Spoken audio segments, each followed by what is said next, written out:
If anyone's curious, I am smoking the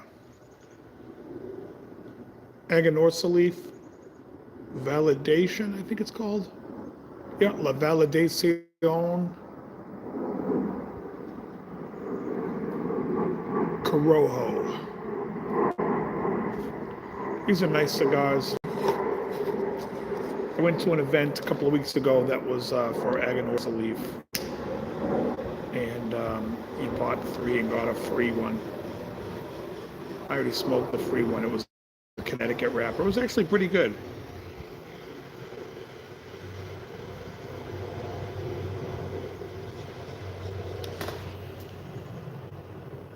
All right, so this is live. It's warm outside today, so I figured I would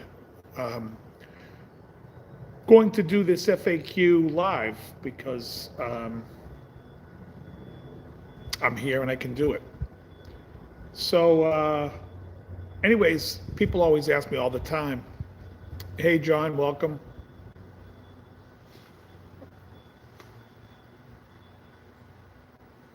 Hi Joe Harvey, what's happening?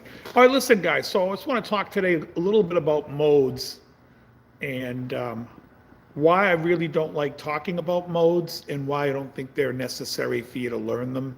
And what people do is they actually get caught up in them, and I think it slows down a lot of things, especially your understanding of music and such.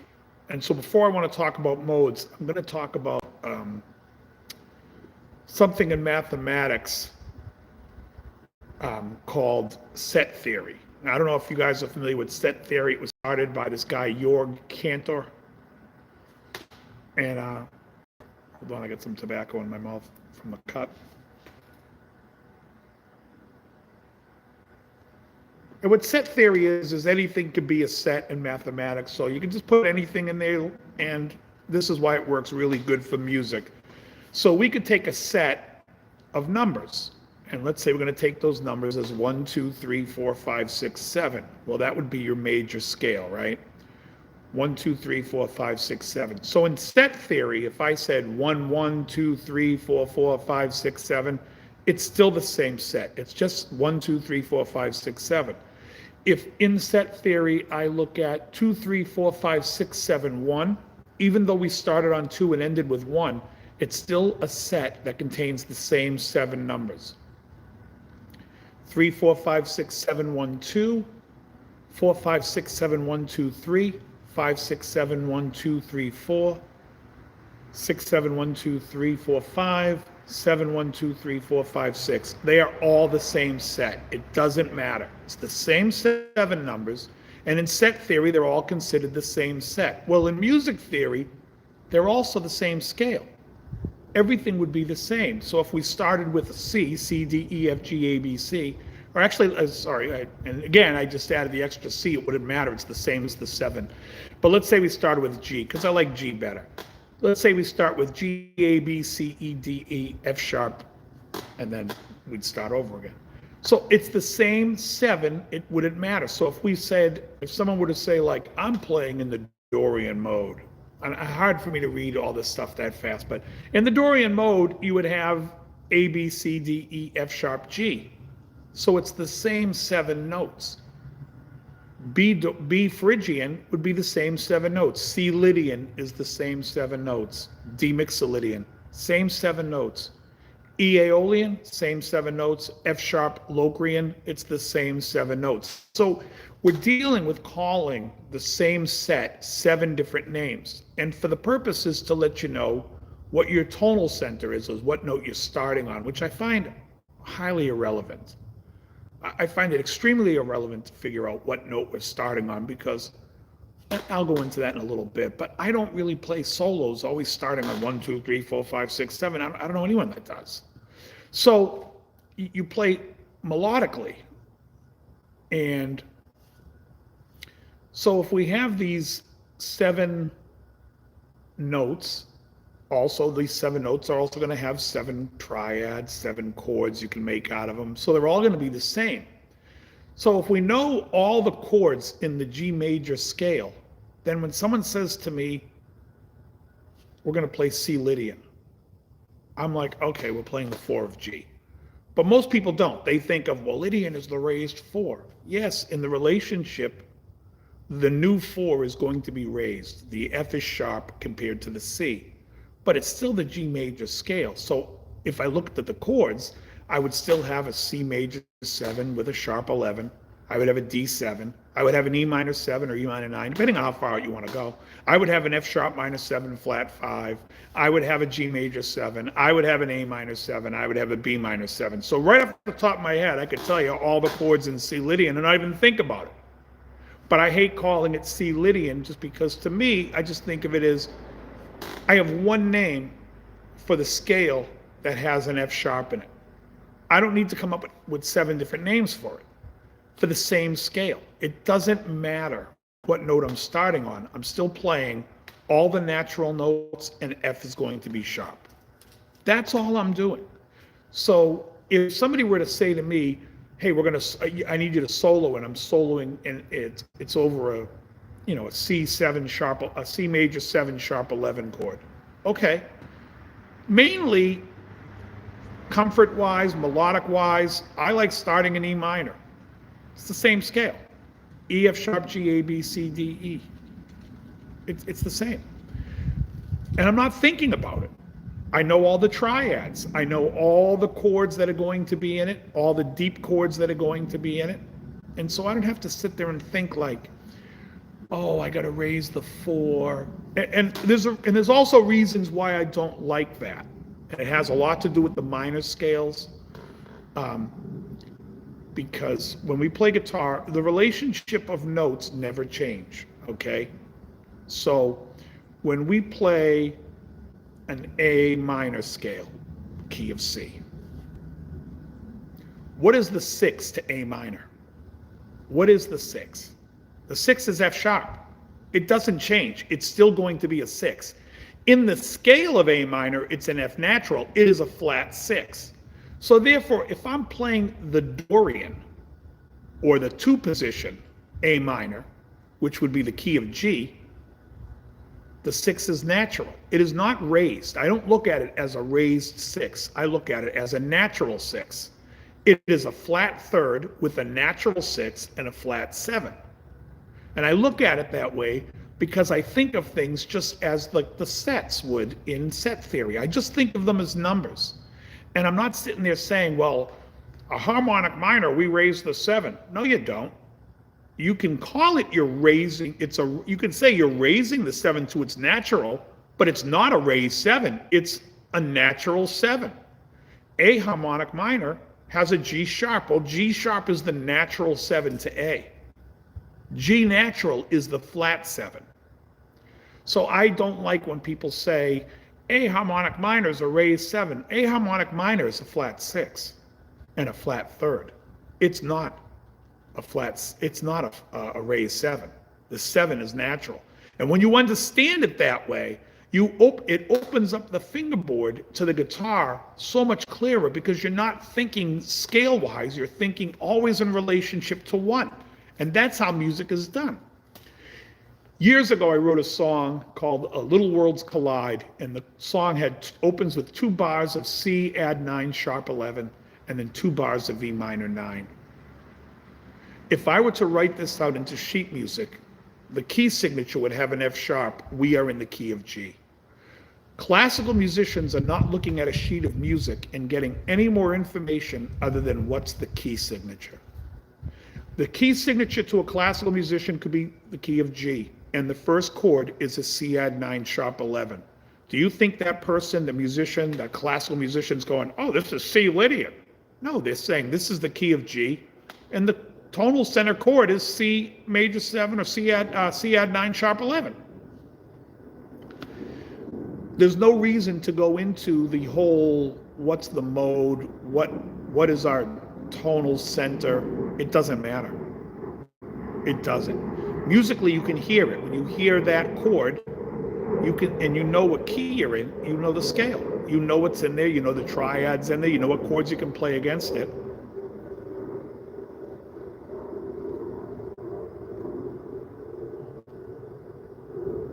It is very easy. It becomes simple. Because anytime you work with somebody and they're like, oh, they're working on the modes, I would say, oh, really? Tell me tell me the notes in F Phrygian. And they're going to go bananas. It's going to take them 10 minutes. In fact, do it to yourself right now. If you know the modes, tell me, what are the notes in F Phrygian? See, to me, when I hear that, I think of D flat major. And D flat major has 5 flats and 2 naturals. The 2 naturals are F and C. So I could just sit there and go from F to F, making sure that F and C are the naturals. So it's F, G flat, A flat, B flat, C, D flat, E flat. Took me a second because I'm not thinking of it in a mode, because the modes are absurd. Yes, I could start that. I could start. That was, I just started the D flat scale from F, but it's still the D flat scale. And people get really hung up, especially guitar players. And I'll tell you why guitar players get hung up on it, because guitar players fully don't learn music up front. They learn as they go. Some don't learn at all, and some learn more than others. But they basically want to know, what's the finger position when I'm playing Dorian? What is the finger position? And I don't think in finger positions because I just feel that it's silly. If I'm sitting there playing the D minor in the key of C, I forgot to mute, hold on.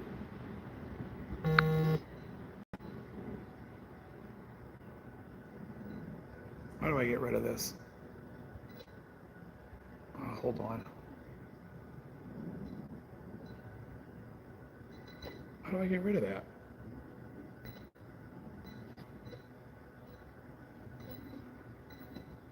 Okay, it's gone.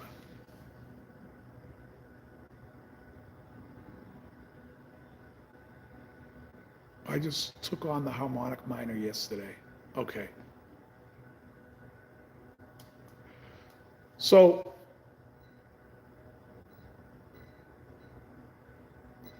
okay. Am I live still? Why don't I see me?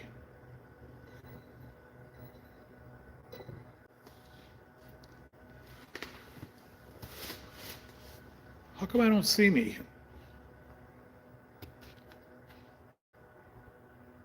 Oh, the camera swapped around, that's why. Hold on. Stupid. Sorry. Anyways.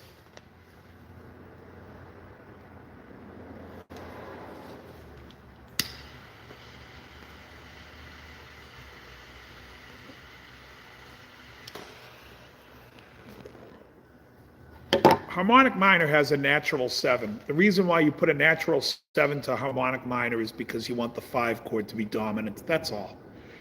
Really, a lot of times it's used in borrowing of chords from the harmonic minor scale, but you never really, I mean, unless it's like neoclassical garbage, it's really you're not gonna see too many songs in that key. Although you can, but hear it like in Sultans of Swing has the harmonic minor on the 5 chord only. You get D minor, C, B flat. Well, right there, you're in natural minor.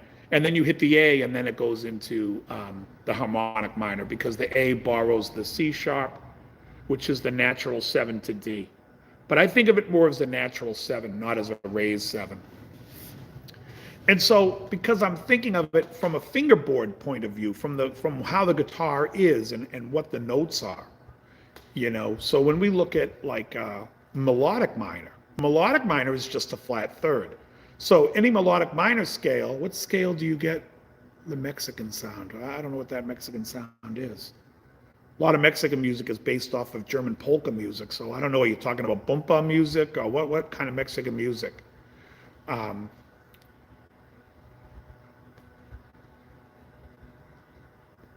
Again, if you looked at a piece of sheet music, you're just going to get a key signature. You're not going to get any information about modes or anything like that, because it's really not necessary. If you're playing a song and you play a song in the key of in cowboy movies, yeah, a lot of the times they're playing just, I mean, you could look at it like it's chords that base on the 3, right? The 3, I call it the 3 minor. but people will say it's the Phrygian mode, but it's not. I mean, it is, but it's what key are you playing? Like if I said to you, hey, we're going to play F Phrygian, you're going to play a memorized scale of what you think Phrygian is. When I'm going to be playing the key of D flat, and I can play anywhere, and I will be way more comfortable knowing what I'm playing and play all the triads and all the chords and all the deep stuff, because I'm not looking at it from a memorized scale. I'm not sitting there going, it's a flat 3, it's a flat 2. I'm playing the key of D flat in F Phrygian. That's a big deal. That is a huge thing when you're going into play, to know what you're playing and to play it with confidence and to come up with melodies and be melodic. And when you're being melodic, you're taking the scale, usually, and you're writing a melody with it. You're not really thinking, well, I'm starting in F Phrygian, so I have to start on the F just because the first chord is an F major or an F minor. Yeah, they actually take it from, they would play what we call Phrygian dominant, which is the harmonic minor scales, the 5 of the harmonic minor scale, what gives you that. Again, it's just a harmonic minor scale, so I wouldn't think of it as Phrygian dominant or any of that stuff. I always think of it as just, like, I remember when years ago, I took lessons from Joe Stump. I was probably 21, 22 years old. And we were playing a song, and the solo was all A harmonic minor. And then the chord went to an E7 chord. And he said, this is when we're changing to Phrygian dominant. And I started laughing. And he was like, what's funny? I said, we're playing A harmonic minor. There is no change. We changed the chord, and so now you want to change calling the scale a different name, but it's the same fucking scale. I'm playing every natural note with a fucking G sharp. It's the same scale. Why are we confusing it? Why are we changing the name just because the chord changed? That doesn't make any sense. It's stupid. In fact, we were playing a pivot lick, and the pivot didn't change. We were playing the same fucking pivot lick, and he wanted to call it a different scale over an E7 chord as we were calling that scale over A minor.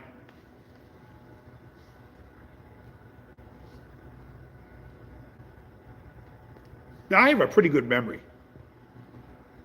I don't know if it's photographic. It's definitely pornographic, but it could be photographic, but it's very good. And I know most people's memories aren't. And I'm telling you, I don't want to have to memorize 7 different names for the same fucking scale. And therefore, why would you, when your memory is probably not as good as mine? It doesn't make sense to me. So I really dislike when people start talking modes. I've seen other guitar channels where they talk about it, and the guy playing, it's like, oh, this is the, and it takes them 5 minutes to come up with what the mode is called, and then what are the notes in the mode. And I'm like, are we fucking for real here? Like, that's not music to me. That's just fucking over-evaluating something and coming up with a name. Now, Rick Beato always talks modes. But Rick Beato is a really schooled guy and has them down. He knows them. But he also knows what they are. And he knows them as that scale. So when Rick Beato, when someone says to him, you know, F Phrygian, he's automatically going, I'm in the key of D flat. He knows it off the top of his head, just like I do. Because when you do it my way, it's easier to get to that point of understanding, oh, these are just names of starting points. You know, once you have, you know, Ionian, Dorian, Phrygian, Lydian, Mixolydian, Aeolian, Locrian, you realize they're just points of what number value they are in the scale. Ionian's the 1, Dorian's the 2, Phrygian's the 3, Lydian's the 4, Mixolydian's the 5, Aeolian's the 6, and Locrian's the 7. Big deal. What do you got to use those names for? It seems silly to me if someone says to me, if someone says, hey, listen, we're playing in fucking the key of D, center on B. I know we're playing in B minor. All right. Key of D, center on A. Okay, I'm playing an A Mixolydian. I don't have to sit there and, but if they say to somebody, play this in Mixolydian, you have to stop and think, well, what is this? I don't think of it in modes. I never think of the mode names. Only sometimes when I'm communicating with somebody, like I have a student of mine, and he's very into the Dorian.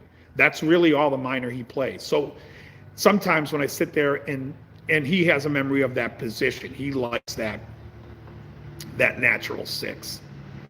So anytime when I'm sitting there telling him, I'm like, well, you can play this Dorian over it. And then he can play over another mode because it's all the same key. It doesn't matter. Like if the song is in E Phrygian and you want to play D Dorian, you can. You could play C Ionian. Hey, Hugh, what's happening? Stop discriminating against. I missed what it said.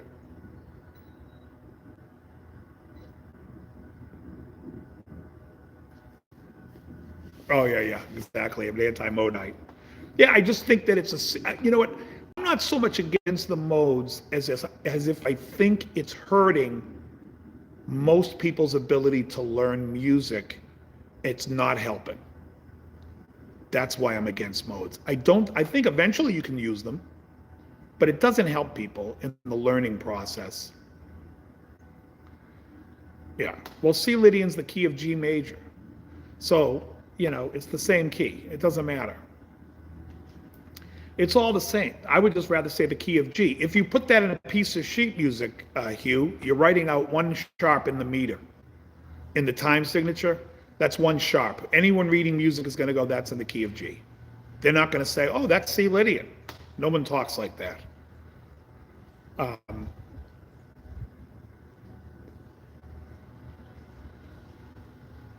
Again, I look at it like I look at set theory, because set theory is the same thing. They don't want you to repeat the same thing over and over. It's not doesn't make sense. So in set theory, if we have 1, 2, 3, 4, 5, 6, 7, then 2, 3, 4, 5, 6, 7, 1 is the same set. In fact, you don't even have to have an order. You could put, if I told you make a set with the number, the C major 13 chord, but give it to me in numbers. That's 1, 3, 5, 7, 2, 4, 6.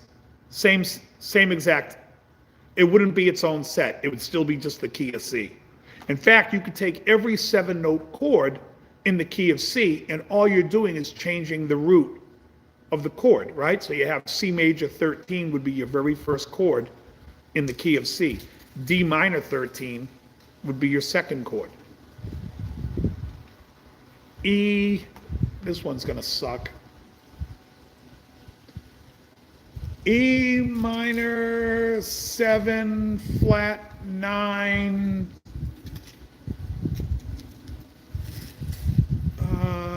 The 11's going to be the 11. And okay, so it would be E minor 11 flat 9 flat 13 would be the 3 chord. The 4 chord would be an F major 13 sharp 11. The 5 chord would be a G11, a G13. The 6 chord would be an A minor 13. A minor 11 with a flat 13. And then the B minor 7, B minor, what would this one be? It's going to be a flat 13 and there, a flat 13, a flat 5. The 11's there. So B minor 11, flat 9, flat 13, flat 5 would be the last chord. Anyways, all those chords that I just mentioned have 7 notes in them, and each one of them is the 7 notes in the C major scale. And no matter what scale you're in, those 7 chords are going to be the 7 chords. So no matter what scale you're in, what key you're in, the 4 chord is always going to be a major 13 sharp 11.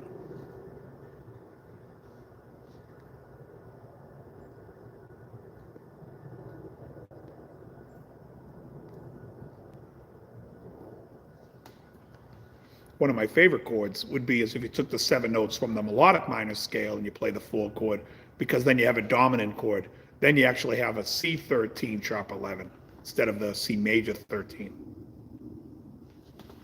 sharp 11. Anyways, it gets really overdone, especially when I work with so many students and they start asking me about the modes and they're like working on them, and I'm like, don't. It's only going to slow down your understanding of the fingerboard if you look at it that way, because then you're not really picking out the notes. You're just having your fingers play a certain comfortable position that you know is that scale. And And then they always are overthinking and they get lost. And I'm like, once you learn the circle of fifths and you know every key, if I say to you 5 sharps or 4 flats, you better know what key that is. You know, and if you don't know that key but you're working on the modes, you're wasting your fucking time. Because the keys are far more important than what fucking modes are.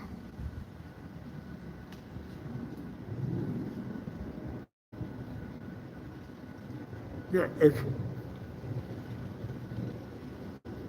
like I said, I get a kick out of people that are so struggling with the modes or working on the modes and they can't tell me the key with 5 sharps. Or they can't tell me what key has 4 flats.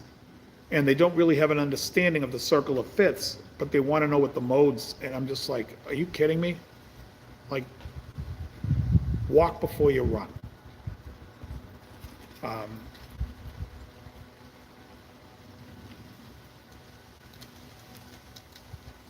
Like I said, if you ever studied anything like that Alan Holdsworth has done, Holdsworth will always sit there and just call off the scale as a chord name.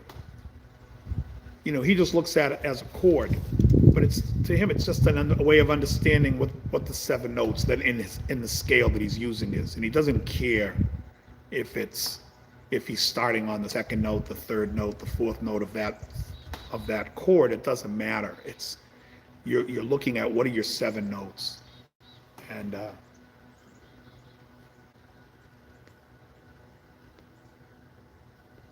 I think the way they teach minor chords also is a problematic, because because we look at minor as 6 being the natural minor. I don't know that I would want to call it the natural minor or the relative minor. Let's just call it the 6 minor. Because if we call it the 6 minor, now we know we're starting from the 6th degree of a scale. We could refer to the 2 minor as the 2 minor in the scale. And then you have some variants of the 6 minor where we're making the 7 natural, right? Or we can make the 6 and 7 natural. So there are really 4 minors. I think the Phrygian minor, the 3 minor, is silly, and you don't really use it so much, and it's not really it. I mean, you're not going to use it that much. I mean, it just has a flat 6 and a flat 2 and a flat.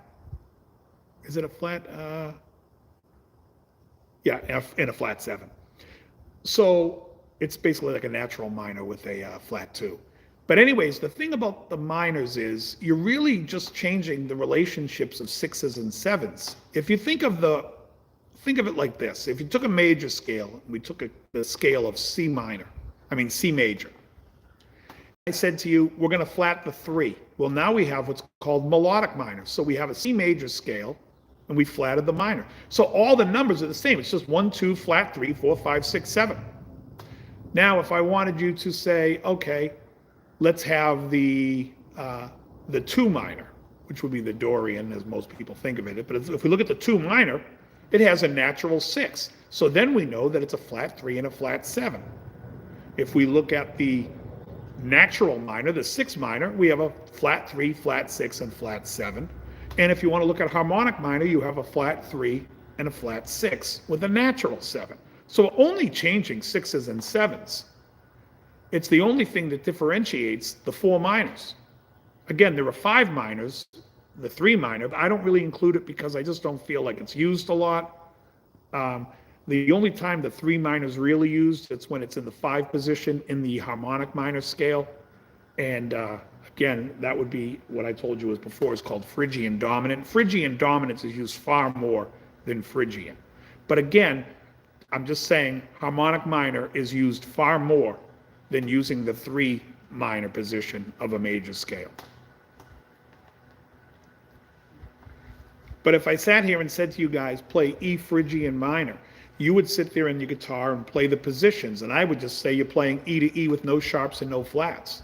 I don't have to think about it. It's just all natural notes, E to E.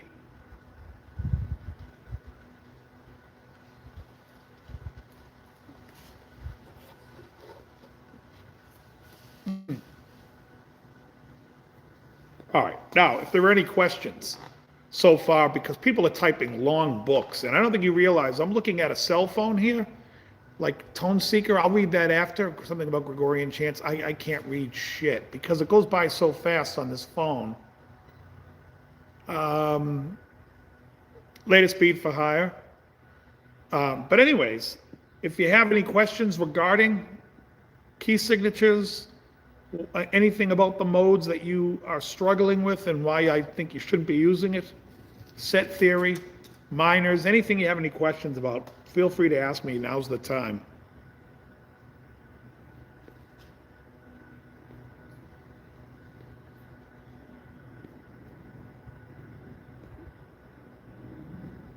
You have any questions about this great cigar, Aganorsa Leaf Corojo La Validacion? Excellent cigar. I see Derek Navin on my Facebook just messaged me, but I can't read it.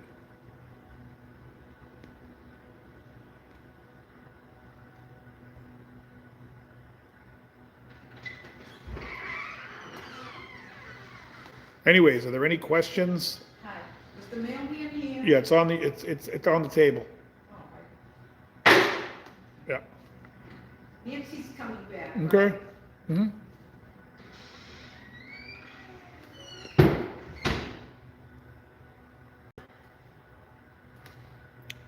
So now no one talks. When I stop talking and can actually read what someone writes, nobody has anything to say. But when I'm talking, people are writing the fucking Encyclopedia Britannica as responses. It's good to hear. Hey, there's 23 people in the room. There's 10 thumbs up. People, start hitting the thumbs up here, will you? What are we doing?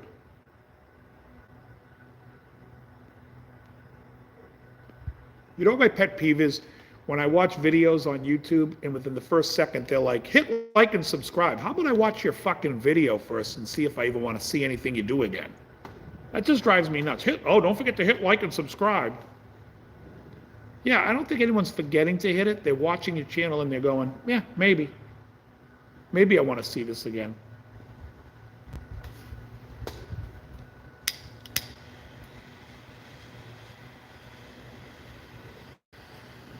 And does anyone have any questions about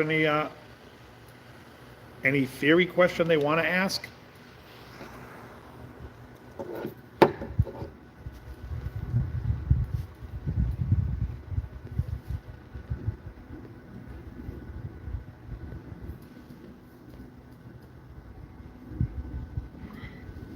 How do I make the fucking chat stay up?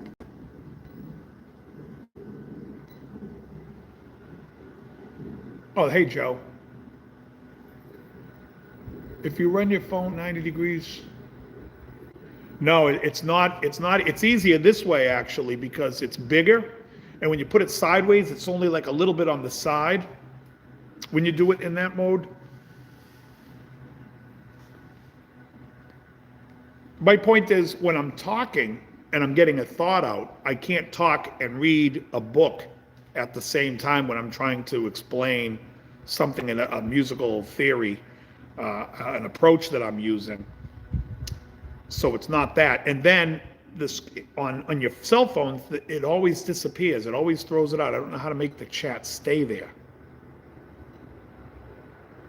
I thought if I hit the chat button, it would just stay, but it doesn't.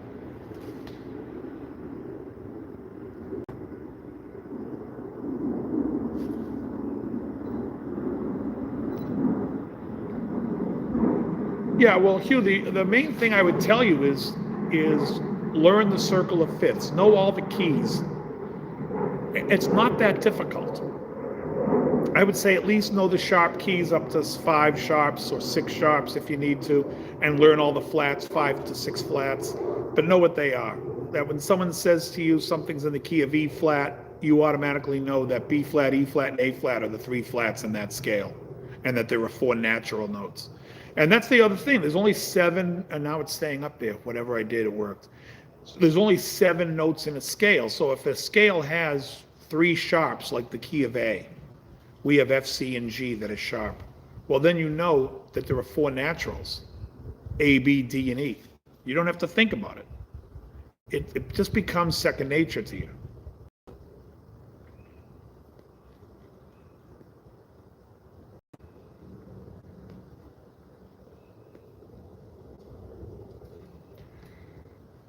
good cigar.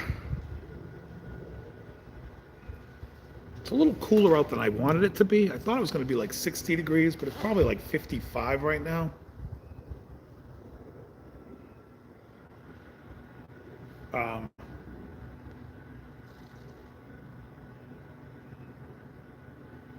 But that's why the first FAQ was, I'm telling you, learn the fingerboard.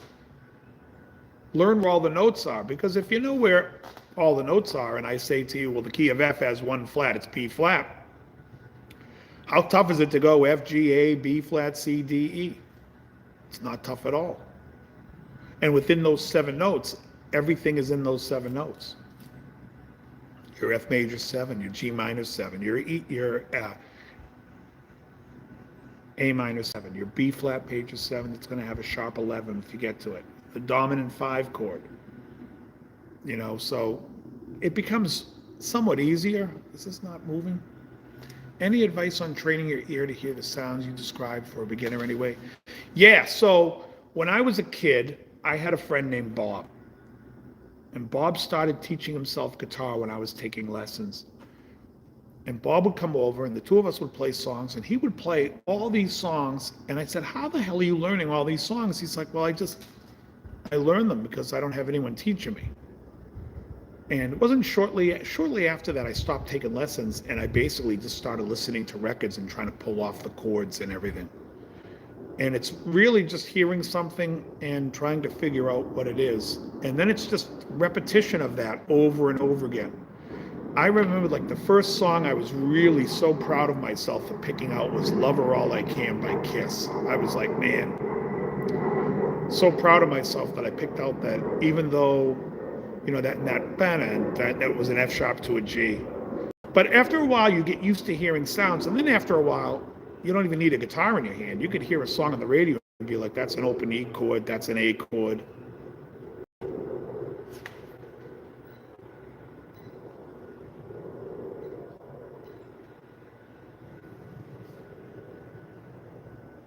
Yeah. Yeah, well, so I took lessons up until the point of 9. I think I took lessons for 9 months when I first started. And then I went to doing all the ear training shit myself and learning. But personally, by myself, I taught myself all the music theory because nobody was there to teach it to me the way I wanted to learn it. And when I saw it the way I see it, I was like, ooh, schools don't teach it this way, but they should, because it's so much easier when I looked at it the way I look at it. And that's why I try to impart it in my channel, is I've done the work and this is how I did it. And it's easier this way. Like, I didn't get caught up in modes. I never did. I would play and hear, like if somebody was playing an A minor scale, but there was an F sharp in there, I knew that I had to sub out that F sharp and that I was playing in the key of G. I didn't think of it like this is a new mode. I just said, oh, okay, I'm playing an A minor that's based in the key of G, as opposed to the key of C. When you think about stuff, when you think about that, you know, every scale has 3 minors, the 2, 3, and 6, right? And it has 3 majors, 1, 4, and 5, and then you have the diminished. So when you have that 2, 3, and 6, so when you play a minor, you know a minor can appear in 3 different keys, right? If I have A minor, I can play A minor in the key of G, I can play A minor in the key of F, and I can play A minor in the key of C. Those are the 3 keys that have A minor. So that became real easy to me to figure out that there are 3 minors basically in the scale, in the same scale. That helps a lot. And also the same with majors. You have 3 majors, you know, so if someone has a C chord in a song, I could either be playing in the key of C, I could be playing in the key of F, or I could be playing in the key of G.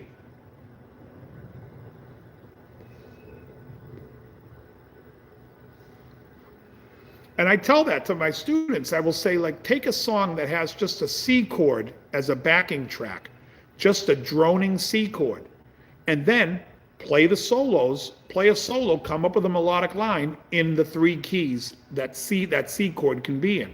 So if you're playing a C chord, and this is, you know, on the simplest of all levels, so you could play a C major, you could play G major, or you could play F major scale. all either starting on C or starting on whatever fucking note you want. You're writing your own melody, but just make sure it's in that key. Then eventually you can get to doing other stuff where the C can exist, which is in, melodic minors, harmonic majors, and double. I don't know what the hell happened to my phone there.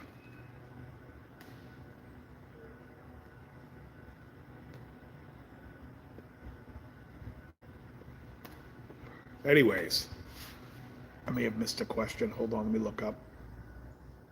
Now it's not even giving me chats. There we go. Oh. Yeah. So, yeah, and also with training your ear, take a solo to a song that's real simple. You don't have to go for the super fast shit. For that, I mean, even when you learn fast stuff, most of the times it's just right up and down the main scale. But if you look at a song that has like a simple solo, like Breakdown from Tom Petty, you should be able to ear train that yourself to figure out that lead. Learn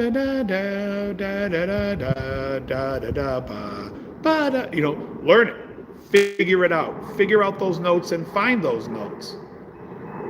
Because that will be important to you in at least breaking through to figuring out solos and figuring out songs. And you should do stuff like that.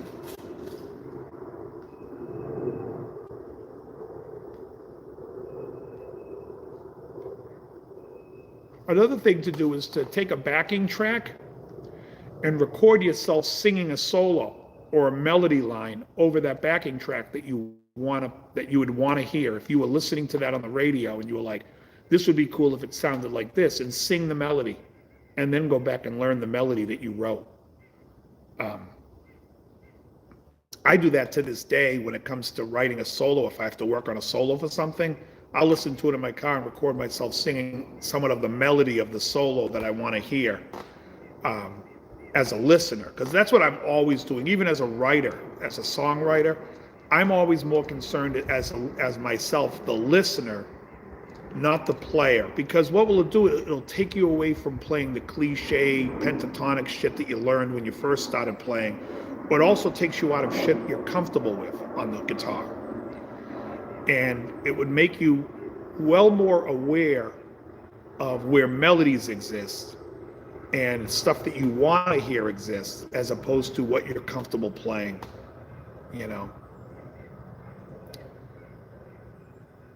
That is a really good thing to do.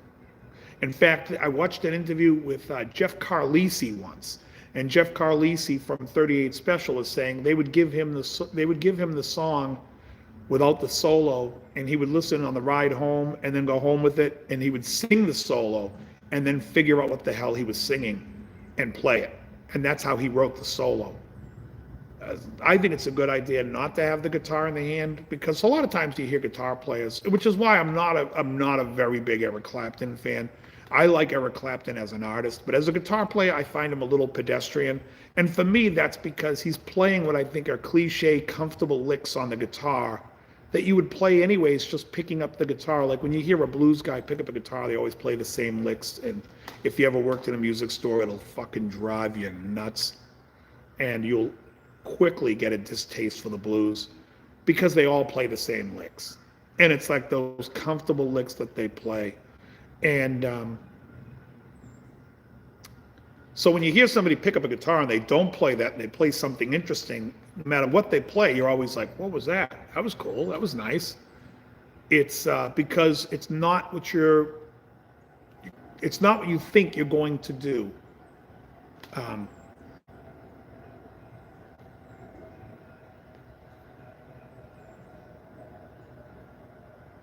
It's not what you think you're going to do. Hey now, Jan, what's happening? So it's that is what I would suggest as far as how you train your ear and everything else. And also, another great thing to do to try to ear train is listen to a song, and every time a song comes on, call off the chords that you think they are and then see how far off you are. Eventually, you're going to start pinpointing it and locking it down, because I got to tell you, it's really about repetition. I mean, I've heard an E chord so many times in my life that anytime a song has like an open E chord in it right away, I'm like, oh, there's an E. Unless it's half step down or they sped up the tape a little bit, but I know the way the guitar sounds when it plays an open E chord. So to me, it's like, oh, there's an E, there's an A. You know, they all have a similar sound that you hear over and over, and it's just repetition.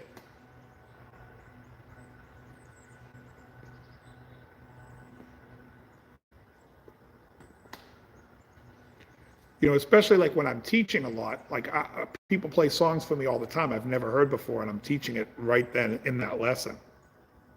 But there's nothing that's out there that's, I mean, it doesn't get too crazy, you know. And then the more you do it, then the more you start to even hear the jazz chords, the sharp fives, the sharp five flat nines. You really get used to that sound too, and you know, like Jan just came in the room. Jan's a big Steely Dan fan, so you really start to hear that 7 sharp 9 chord, you know, that, or the 7 sharp 9 flat 7 sharp 5 flat 9 chord. I'm trying to think of some other Steely Dan chords. The major 9 chord.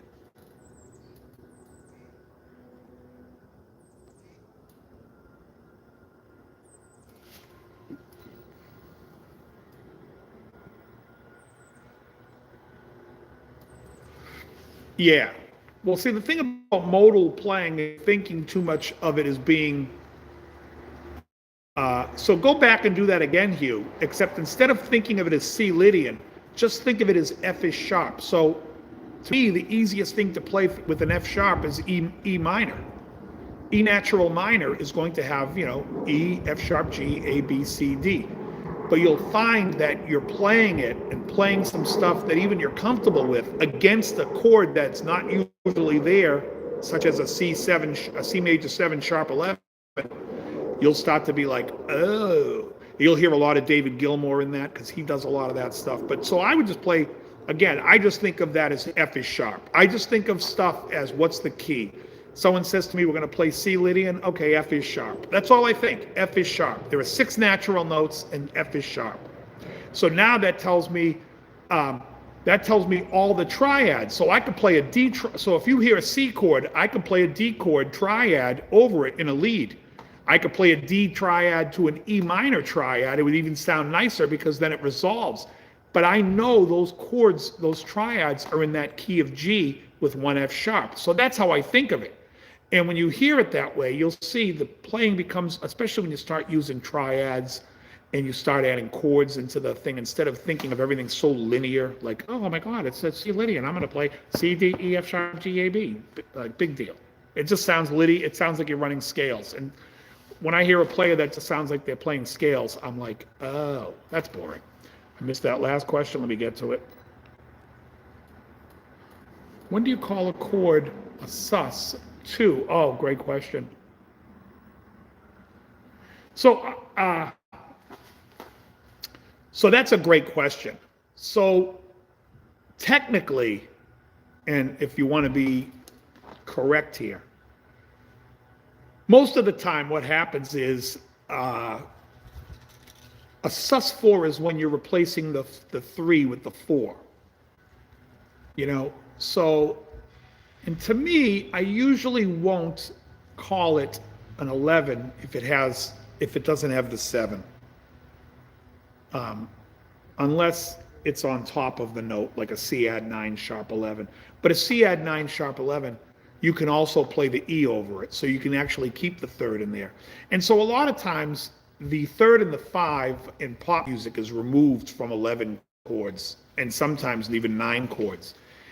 And because of that, the 3, when you hear the 11, people assume, oh, that's a 9 sus4. Well, not really, because I'm really thinking of it as an 11 chord, and I'm just not playing the 3. So, like in a lot of pop music, when I say pop, I mean rock and everything, the 11 chord is really just the root. It's basically like, so if I have a G11, really I'm just playing an F triad over a G, FAC over G.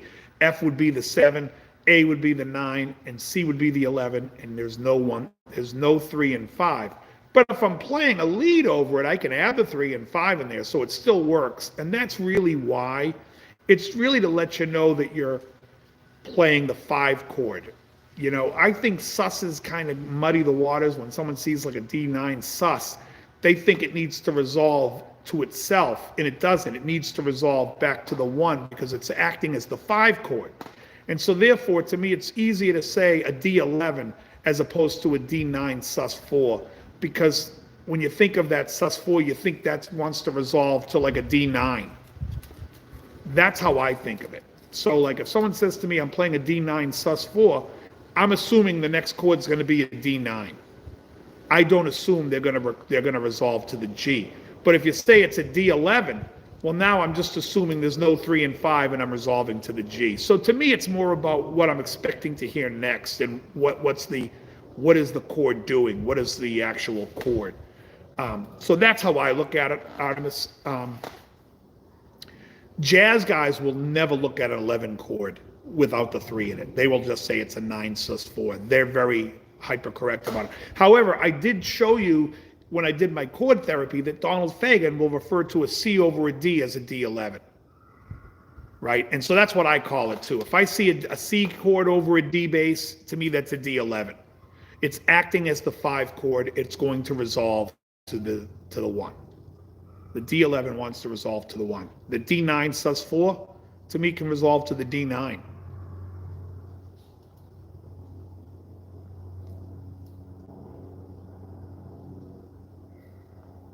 Let me know if that helps out at all. The 2, by the way, the 2, you're never really going to see the 2 being called unless there's no 3.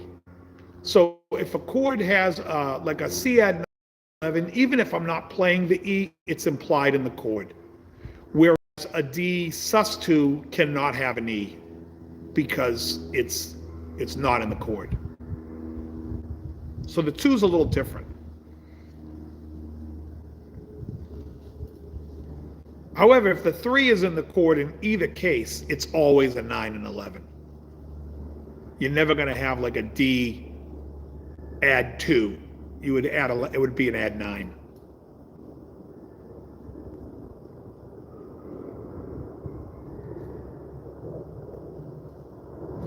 But like I said, the jazz guys, they love to always refer to, you know, they want to know everything. So like a D9 sus4 is, I would call it a D11. They would call it a 9 sus4. And both work. It just depends on what you call it. But when I did session work and when I was working in the studios, I would never see a 9 sus4 chord in my life. I would always just see it written out as an 11. And you would never hear anyone talking about modes in the studio either. That was just a no-no, especially when you're working. If there's guys in on the session who are classical musician and they're reading, you'd never bring up a mode because they're looking just at key signatures. And so when I started producing, that was one thing that I didn't allow. We don't talk modes because everything's just, if I have to write when I worked with Aaron Ann, we worked with a cellist and a fiddle. And the fiddle guy, he understood music much better because he was actually a bluegrass guy, but he also played classical. But the cellist was pure classical, and he wasn't having any part. He wouldn't have any part of that. They wouldn't. It's hard enough to deal in the studio, and not to disparage any musician, but they're not the easiest to work with. They're used to doing what they're used to doing. Everything has to be on the page as you want it, and they need something to direct the tempo or the feel, or playing to a click is not happening. So it gets a little tough.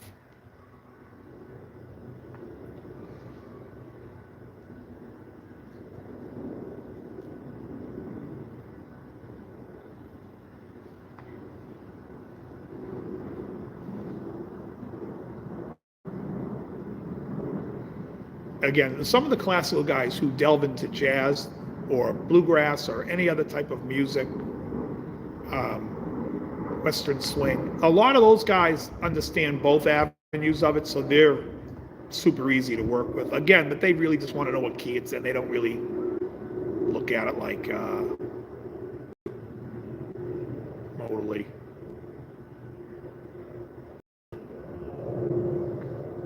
You know, country guys, they're playing G major or they're playing G with a flat 7.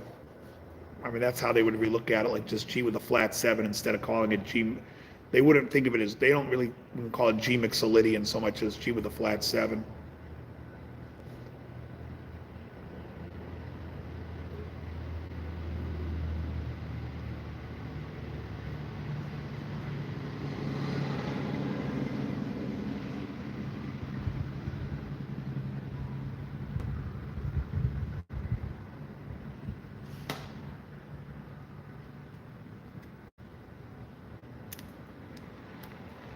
Oh, here comes my sister. Are there any other questions that you guys have?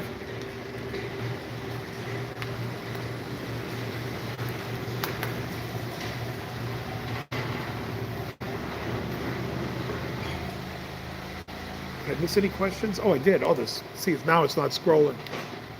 You're here. Oh, thank you, Charles. Cool. Thanks to inversions play a role in how chord gets charted out. Was the national number system used a lot in the sessions you did? Yeah, I actually just wrote a national session. I wrote a national chart for somebody the other day. I'm very schooled in national charts. What are my thoughts about the new Nuno solo? I think it's all right. I mean, it's a little, I like Nuno. I like Nuno a lot, but I mean, I'm not going nuts over it the way everyone else does. But it was all right. It's cool. The song stinks, in my opinion. It sounds, I don't know, not my thing. I never cared for Sharon's voice. Hold on a second. Bug went on my glasses. So let me go answer those questions too, because those were good. Inversions play a role, how you chart. Yeah, well, when you're doing, anytime you do it's funny because sometimes you want, you might want to write out like what the lead notes would be. If you're doing, if you want the note to stick out, like if you're playing an A-7 and you want a G on the top as opposed to an E.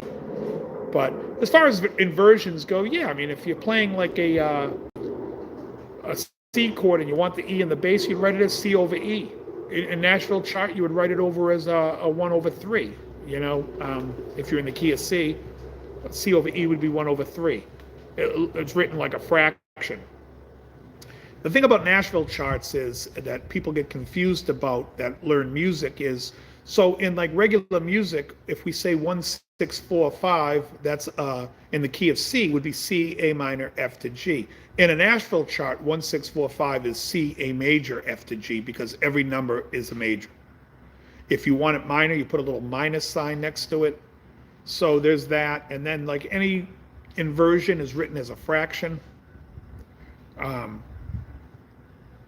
But again, if you look at it like the way I look at it in set theory, you don't have to, because a lot of times when you hear inversions in music, bass is doing the leading, the voice leading a little bit in the bass, and you're not doing it on the guitar so much. You don't have to. Especially when you listen to funk music, the guitar will pretty much stay as static as possible and let the bass do the walk up. So like where you play like a C to a C over E, basically on the guitar, you can stay on C. Because again, like in set theory, if we have a triad of C, C, E, G, well, that would be the same as E, G, C, which is first inversion, and it would be the same as G, C, E, which is second inversion. All the inversions are really the same. I mean, if you just want to tell somebody what it is, it's fine, but it's still the same. And people think about it when you play like a D chord on a guitar. If you're just playing the top 3 strings, you have A, D, F sharp. So you're really playing third inversion, second inversion when you're playing that chord. And then we put a D in the bass. But, if you slid it up to the 5th fret where you're playing 7th fret on the 3rd string, 7th fret on the 5th string, and 5th fret on the 1st string on 3 strings, then you'd be playing first inversion, D, F sharp, A. And then if you slide it up to the 10th fret, we have the 11th fret on the G string, the 10th fret on the B and E string, you then have first inversion with the F sharp, A, D.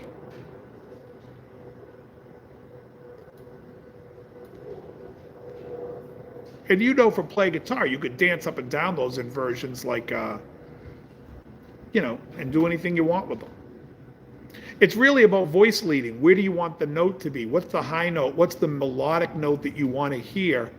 If there's a voice lead line in it, or if there's something that you want to hear. But inversions are very important. In fact, any band I've always played in, I drive the piano players nuts because I will over-articulate what inversion I want to hear, and sometimes I'll even articulate if I want the chord to be a wide voicing or a close voicing.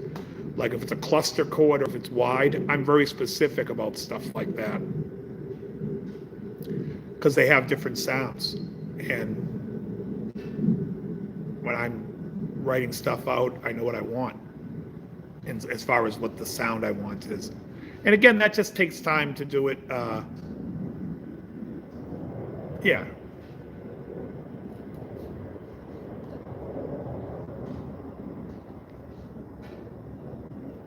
When it comes to inversions, really some nice inversions are in the major 7 chords. Yeah, I don't know if you've, I'll tell you a chord to try to play. There's a really nice inversion of a G major 7 chord. And we play that by playing now let me just think of where it's going to be.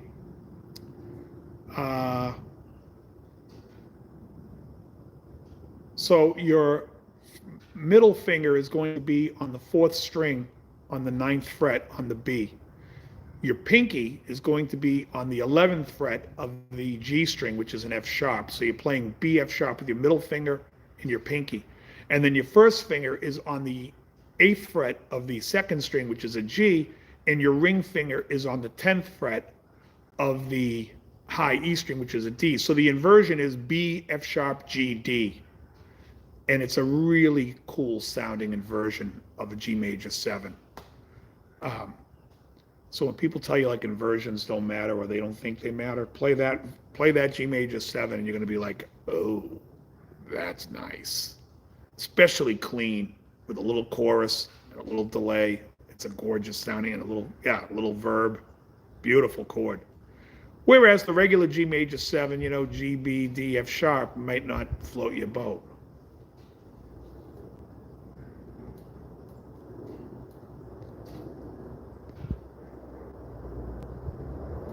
Holdsworth was the king of inversions. That's why his hand always looked like, if you try playing a Holdsworth song, your hand's going to fall off, because the way he inverts his chords and gets those sounds is he's very conscious of it.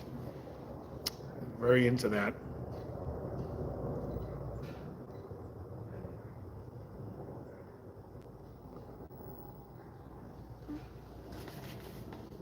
Yeah, but anyways, going back to Nuno, because it's the last question up there. I think he's a great fucking player. I mean, I always loved the way he played.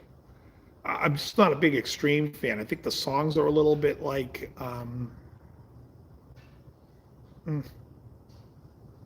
not my thing.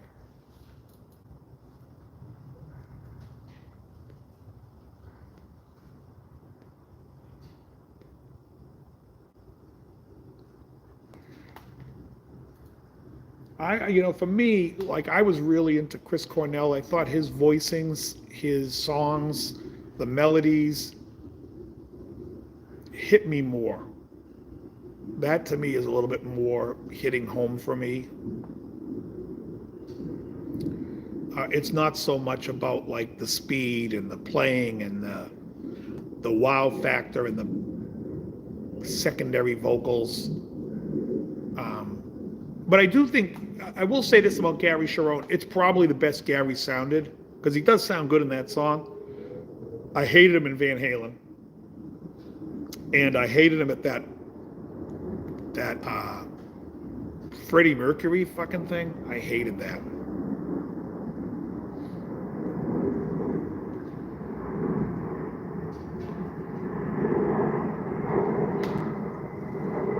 Let me tell you, I got some fucking pork ribs right now, cooking them low and slow in the oven. I can't wait to eat those today.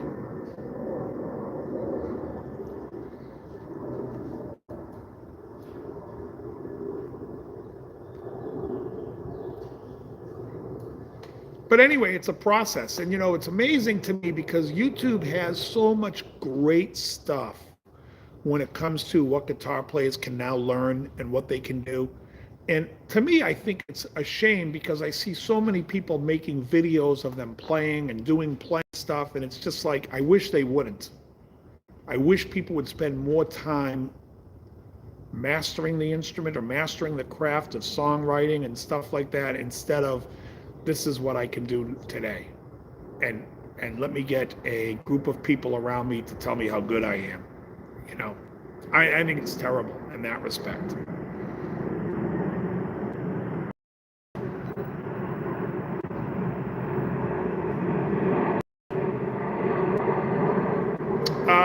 Yeah, Cornell was a band. I mean, as far as I'm concerned, he wrote the great stuff, he played great stuff, he was great. But yeah, you know, when you have a teacher, especially if you have a teacher like me, people are not going to hear the things they want to hear. I will tell somebody when they've improved and when they've done good, but I'm also going to be honest about stuff that they need to work on. And things that most people need to work on. And whether it's timing, pitch, or anything like that, it's like, some of my students are trying to learn to play quicker and picking technique and everything. And it's like, I'm not the kind of teacher that's like, you're doing great, give me money. I'm more like, listen, this is what you need to do. This is how you need to focus on it. This is what needs to happen. And that's with everyone that I've taught. It's like, but when stuff improves, you're gonna get the praise as well. But I feel like I said, on the internet here, people like post stuff, and even there's like, again, this guy comes up in my feed. I finally went on my phone yesterday and said, I'm not interested in seeing this guy's video, but it's like guitar teacher. It was about the Nuno song. Guitar teacher, watches the new Extreme song, and I'm like, what do I care that you're a guitar teacher watching an Extreme song? I've had guitar teachers in my life, and some of them know music, some don't, some, whatever it is. It's like, but just because now you're a guitar, like, I would never approach a song like, I'm a guitar teacher examining this song. No, I'm just a person examining the song, and whether I like it or not, it doesn't make a difference that I teach guitar or play guitar. Because let me tell you something, if your goal is to fucking win over guitar teachers in life, you're fucking wasting your life. Songs, that's why I always mention the Blue Nile and the Blue Nile Hats album. The Blue Nile Hats album is a gorgeous, beautiful chords, melancholy lyrics that tear your heart out and bring you to a place in your mind that takes you on a journey somewhere. It's fucking beautiful music. That's all music should be. It should take you somewhere. It should either make you happy, make you sad, make you angry, whatever it does. If it doesn't evoke an emotion and it's just there, then who cares? I don't. I go smoke cigars at this place down in Coventry on Thursdays, and the girl that works there now, every time I walk in, she puts on the Spinners radio. And she's just like, I said, thanks so much for putting this on. Every time. And she's like, oh no, just everyone gets in a better mood. It's like, we're listening to fucking soul songs from the early 70s. The Main Ingredient, the Spinners, the OJs, that shit makes you happy. That's fucking great music. To me, that's the music of our lifetime. When this planet goes down and everything is lost, the one thing that will be missed, or that other planets, if there's life out there, should have enjoyed, was the Philly soul sound of the early 70s. Hold on, let me see what that last one was.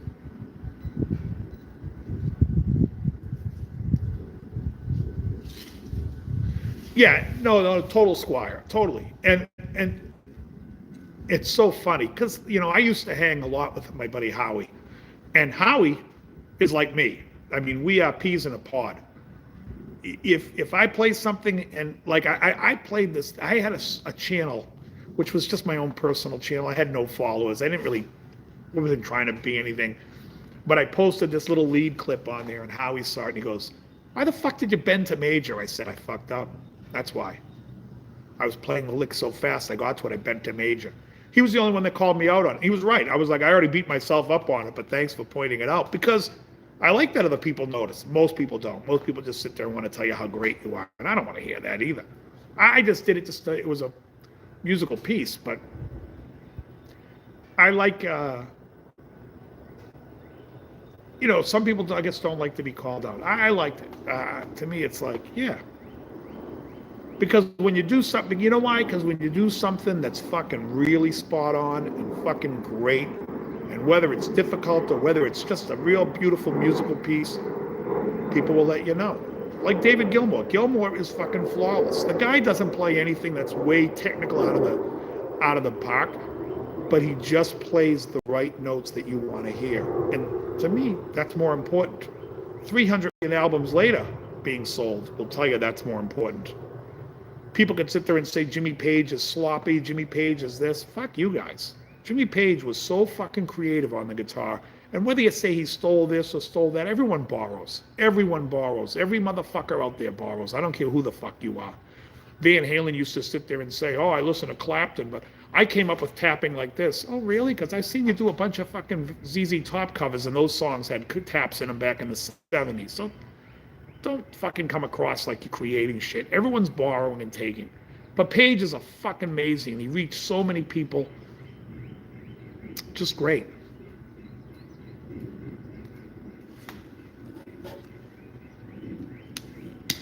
It's also why I think Jimi Hendrix gets all the praise. I think Jimi Hendrix was a fantastic fucking player, especially when it comes to playing all the eclectic sounding stuff where he's doing the sliding notes and the moving around. His leads to me never did anything. I always thought his leads were pedestrian. They sounded like the rock of the day. Nothing compared to like what Uli Roth took it to. But the way he played those chords in like Boulder's Love or Castles Made of Sand is fucking gorgeous. But that's not what people are talking about when they talk about his guitar playing. And I think a lot of people cling to Hendrix because Hendrix didn't get the fucking accolades and the record sales like Zeppelin did or the bigger bands. So he's more underground. So to them, it's like they're more his guy. It's the guitar player guy. Yeah, well, I mean, I think if you see Jimmy Page live a lot of the times, like in the Song Remains the Same, he's sloppy, but he's also sloppy fucking drunk and on heroin. But you listen to him in the studio, his fucking songs are great. That playing is great, and it's super musical. Like, you could sit there and say what you want about fucking Yngwie Malmsteen as being technically great, but after that first album, Trilogy was pretty good, but a lot of the stuff just sounds like fucking jacking off on the guitar. Whereas you listen to the solo in 10 Years Gone, it's beautiful. It's beautiful. The solo, the octave solo he plays in with the Octa Plus or whatever the hell octave pedal he used on Fool in the Rain, beautiful. It's why are bugs attracting to my glasses today? I don't know.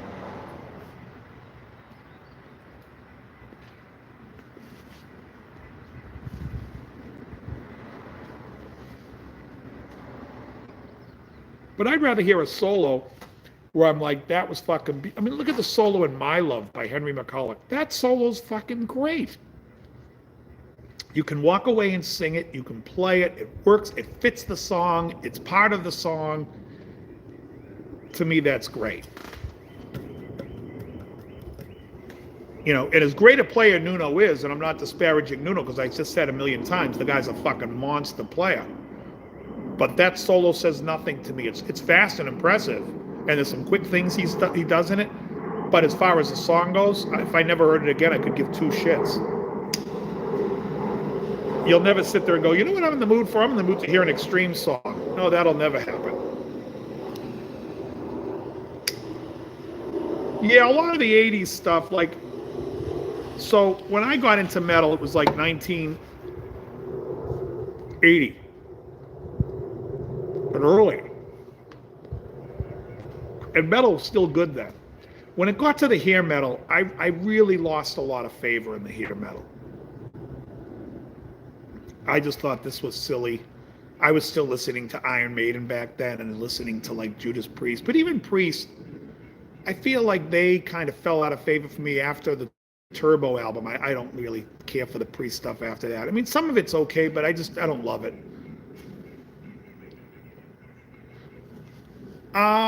Pornographic. Well, Three Sides to Every Story, I thought had some pretty good songs, Joe, which was the album after. And the album before it was Mama Don't Want to Go to School Today, and Kid Ego. That was the first album. Wasn't a bad album either. I think all three albums were decent rock records. Do I love any of them? No. Um,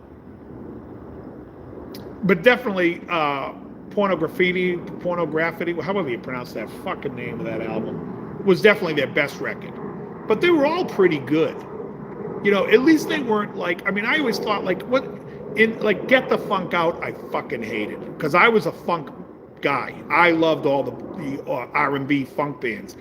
And when he was like, and the bass player plays that line, he's like, not bad. I'm like, it's terrible.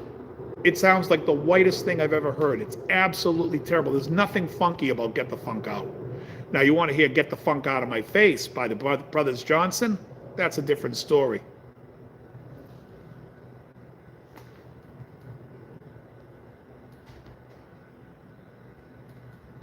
You know, and also in the 80s, I think Night Ranger was a great band because I thought those two guitar players were fantastic. And I thought they added to the songs. Like, those solos were super musical, even though they're impossible to play. Super music. I mean, even take a silly song like Sister Christian. That guitar solo is fantastic. Brad Gillis is a fucking great guitar player. People sit there and talk about Jeff Watson, and I do think Jeff Watson, I like the way he plays more. But Gillis was still fucking amazing. Amazing. Gillis, how about this? That band, Gillis, if he was the only guitar player in the band, Gillis would be in the talks of being the greatest guitar player from the 80s, easily. And yet Jeff Watson's in the band who's better. That's how fucking nuts Night Ranger is. They were fucking great. I think that first album, Dawn Patrol, is fucking outstanding. And the second album, Midnight Madness, is extremely good. I do like the next album, but I'm trying to remember the name of the album with 4 in the Morning. And Goodbye was on that album. What the hell's the name of that record? If you know the name of that record, tell me. I think CC should be appreciated for the solos, a lot of those Poison songs. Yeah, I don't. Y&T, Summertime Girls. Oh, Y&T's awesome. And Dave Meniketti, a great singer and a great effing guitar player.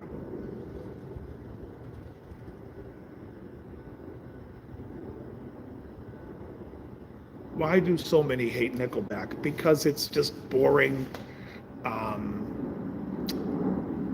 Nickelback is like,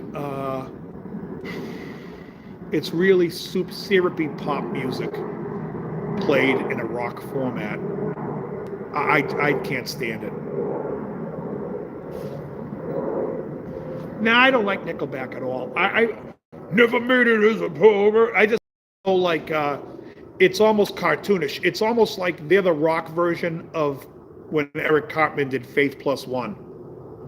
I just feel like they just want to be radio guys, and it's like they just wrote radio-friendly songs, and it was a put-on. Never made it as a. Oh, Creed is also terrible. Yeah, I don't like Creed either. Now, I thought Creed's first song with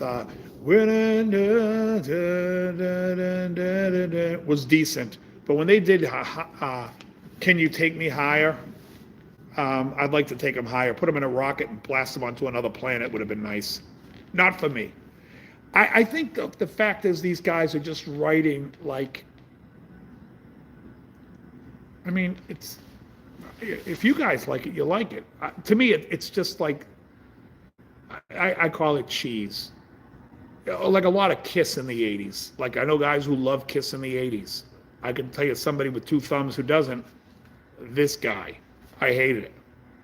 Tears Are Falling, and I was walking down the street one day. Oh, really, Paul? Is that what you were doing?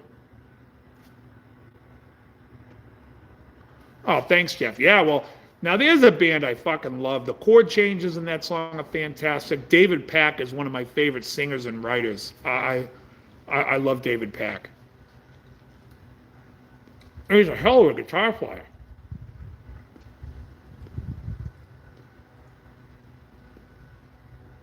He is a hell of a player. That whole band, and Joe Puerta had a great voice too. And he was a great bass player. She got the look of steel. She don't know how I feel when I'm living on my own. Living on My Own by them is fucking great. Oh, you guys check that tune out. Look up Ambrosia, Living on My Own. Fucking great. She's got a heart of steel. She don't care how I feel. Yeah.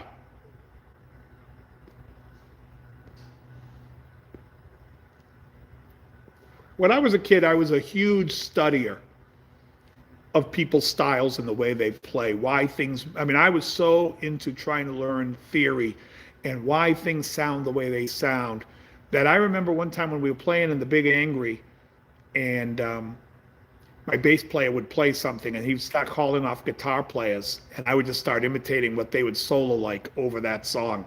And sometimes I had him on the floor laughing because, you know, there's very distinct things that certain players do that they lean towards. Ace being one of them, leans a very certain way. Angus Young plays a very particular way.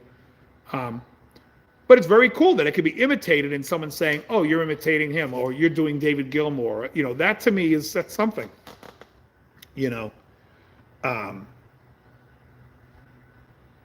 most of the time, there's a lot of players who do that anyways, but nobody recognizes that's what they're doing because they either change the tone or there's something in the song that's a little different about it. But and singers do that too. I mean, I've talked to some singers who said, oh, I was imitating that singer. Well, you don't sound like that singer, but it sounds good.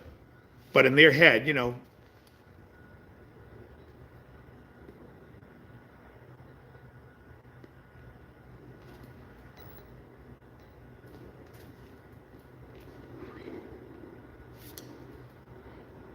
And Hugh, how is your diet going? How's that? Are you still losing? What are you down to, Hugh? I know I didn't really get to ask you much on the show the other night.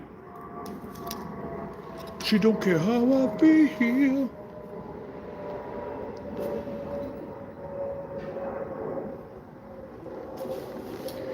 Yeah, I mean, everyone does that, and so do you. I mean, everyone that plays guitar, you have what's in your comfort, where you like to play, what you feel. Oh yeah, well, Lucas is a school guy. You know, like he's a player. He's a very good player. Lucas is one of my all-time favorites. Lucas is a chameleon. You know, he goes in and plays on people's songs, and most people don't know it's him. But he's a great player. You know, one of the all-time greatest. And it's sad because, you know, you see him like playing like with other people and I don't know, the mainstream audience doesn't give Lukather the credit. And I'd love to get Steve on my show because I got to figure out someone who knows. I met him once, but the thing with Steve is forget about his guitar playing. His singing to me was the best in Toto. All the songs he sang are my favorite songs. I love his voice. He has a fantastic voice.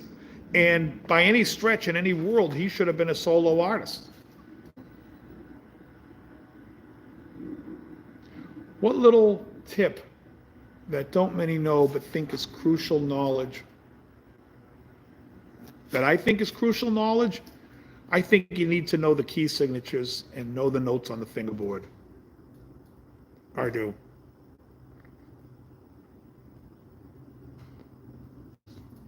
And less is more.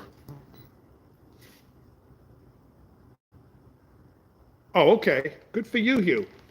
Well, let me ask you this, because a lot of people don't weigh themselves. How many belt sizes are you down?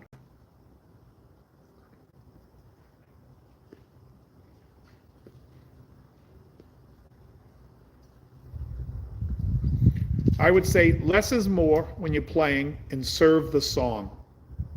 Don't serve 3. Excellent. That's really good. Serve the song. The song is what matters. You know, at the end of the day, when, like I said about Sister Christian, when you listen to that song and you get to the solo, that solo's so fucking perfect for the song. That wasn't Brad Gillis playing his fucking ass off, trying to run up and down scales, trying to impress you. He wasn't trying to show you every technique in the world he has. He was playing a very stylized solo for him, but that really served the song.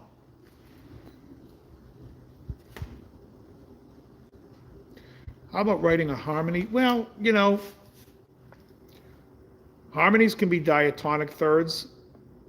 You know, if you're playing with another guy, you could work out a lot of things with harmonies because you could play diatonic thirds, you could play perfect thirds, you could play perfect fourths and fifths. A lot of Allman Brothers stuff surprises me because I teach a lot of Allman Brothers stuff to one of my students, and a lot of it's in fifths, which I find odd. And then it weaves in and out of fifth to third on certain things where I'm like, what the hell are they thinking? And I think they were just coming up with cool stuff as it sounded instead of just trying to sound like a harmony. It's like its own part. It's weird, but it's good, and it works. What works, works. I mean, that's the end of the thing is, again, serve the song. The song is the boss. Doesn't matter. You could watch all these singers that do American Idol, and they could have the greatest fucking voice in the world. If they don't have a song to sing, they're not going to amount to shit. You got to serve the song. But in rock format anyways, the music industry is dead. You know how the music industry is dead? Because everyone's making a big deal out of Extreme song. It's like, really? There's Extreme now is becoming... Because if this was the 90s and Extreme came out with a song, I think half the audience would be asleep and nobody would even mention it. When 3 Sides to Every Story came out, I mean, there was a couple of hits on it, but about a year after that, nobody cared. But now it's like the world is starving for music. Starving. And what happens? So Extreme puts out a song, and I haven't heard it on the radio, but I see it on YouTube every 5 seconds. I haven't heard it. You don't hear it anywhere else, but man, everyone's just going on, and now Nuno's this and Nuno that, because what are you going to compare him to? There's nothing out there, you know. What was Nuno doing the last 10 years? I'll tell you what he was doing. He was collecting a much bigger paycheck playing guitar for Rihanna, not even being heard. So that's how sad we live in this world now.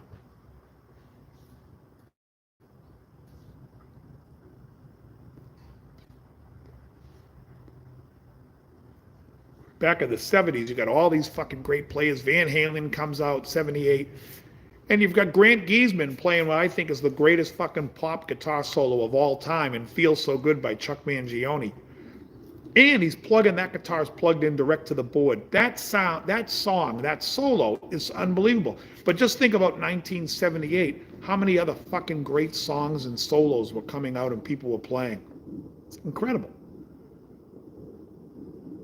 Now, how many solos can you name out that you heard in the last year that anyone's talking about? The Extreme song? Music's dead.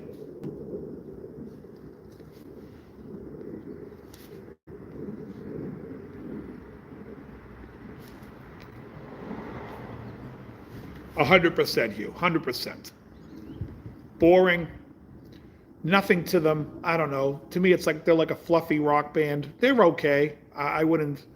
I like Grant's live solo at the Hollywood Bowl. Feels so good. Yeah, he's amazing. That guy is just an amazing player. Talk about a fucking monster. Grant Gee, and a humble guy, and just fucking great.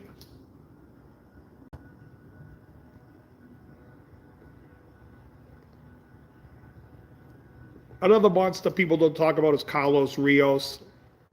Carlos Rios was unfucking believable. The leads he plays on that whole Brother to Brother album from Gino Vanelli is just outstanding.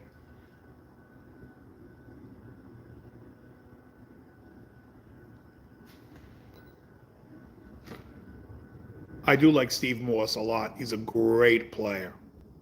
Phenomenal. Phenomenal. I loved him in the Dregs. I liked him solo. You know, he's done a lot of fill-in gigs. He played with Deep Purple for a long time. He played with Kansas for a long time. He's a great fucking player. He's a monster. Great player.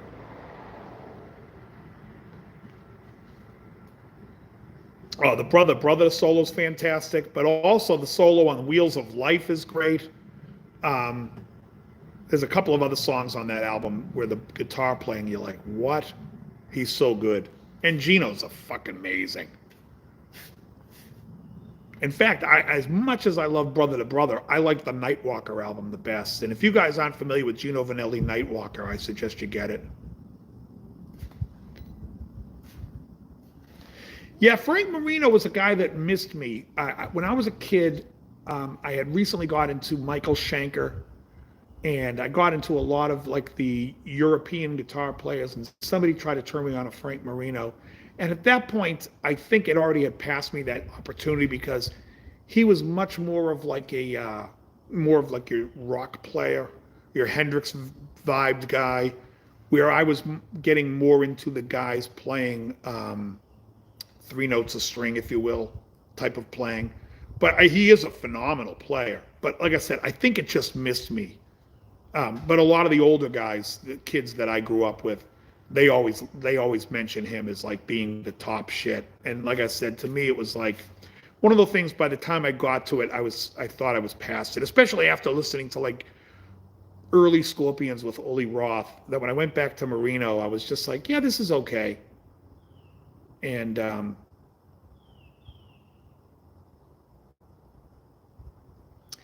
yeah, and I was already into Gary Moore. So I kind of missed the Marino thing. I went back and bought a bunch of his records, but it just doesn't. It's and even older than that, the older kids above that love Johnny Winter, and to me, Johnny Winter, I can't listen to it. It's just not for me. It's just a little too pentatonic, too blues, and it's just not my thing. I like a little bit more harmony in the music, not so much. I like chords that are like out and cause tension and stuff. So, I mean, but it's everyone. Look, everyone has an opinion, and I'm not saying mine's. I'm not saying that he's not good because I think Marino's a fucking great player. It just missed me because by the time that I was exposed to him, I was exposed to things that I liked more in a different direction.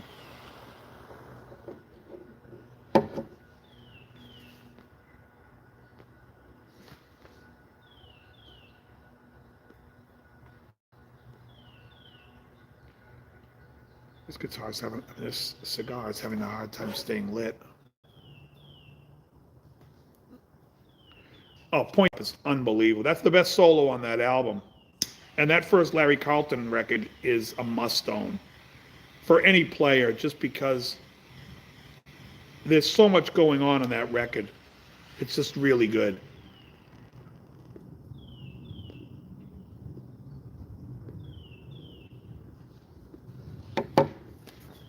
Yeah, it's great.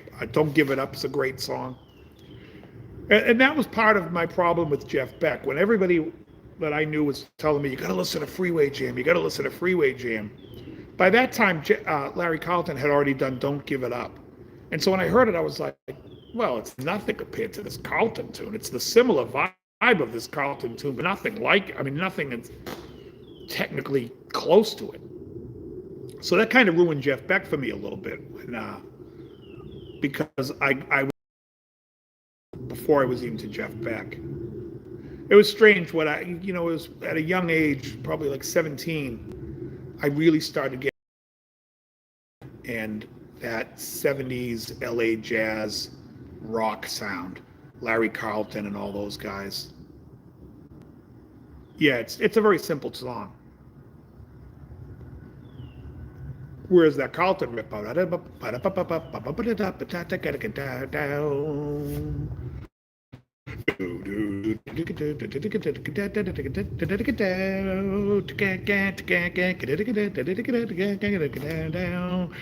Modulating down. Ah, fantastic.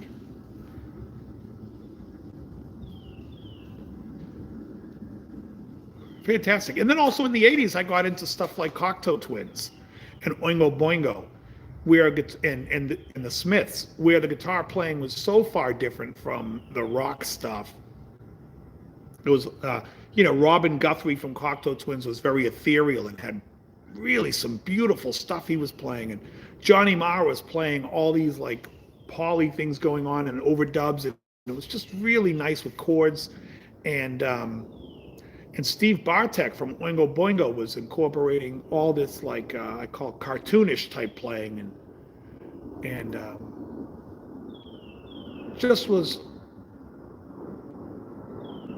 I mean, I take it all in. It's like there's a lot of players, and then there were players that I don't care for. Like I had a buddy of mine when I got into the Smiths, and a buddy of mine got into REM, and I think his name is Peter Buck. I just found that stuff to be like, well, this just sounds like a guy in a garage playing. There's nothing to it, especially when you compare it to like what Johnny Marr's doing on like This Night Has Opened My Eyes.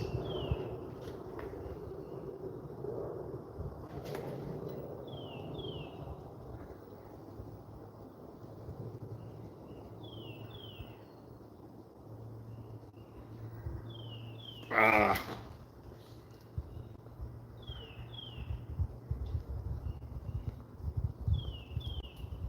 Glad you got your ginger ale. This is what I drink when I smoke cigars. This is what I like to drink.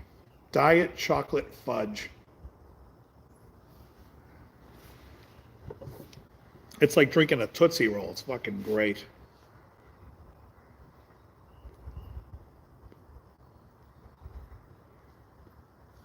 I've been doing one meal a day these days. I eat around 5 o'clock, any time between 5 and 6. Suffer Little Children by the Smiths. I'll check it out. I think that's like, was that the last song on the first album? The first album I have to go back and revisit. I haven't listened to it in a long time. The songs I loved on that was This Charming Man and Still Ill.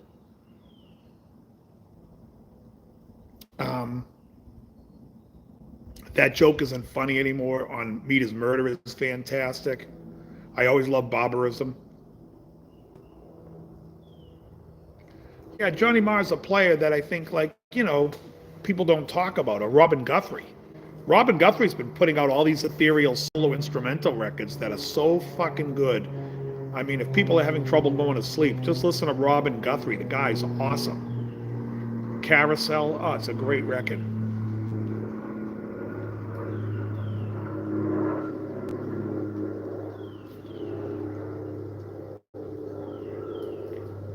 This cigar is heading into the heavy now.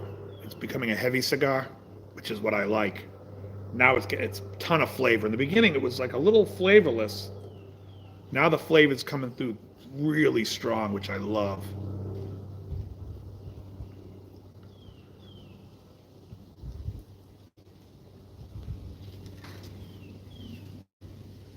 Yeah, I don't know what I'm gonna do for a lesson. I'm probably not gonna have a lesson next week, but I'll do one the week after that. I just have to figure out what I'm gonna teach.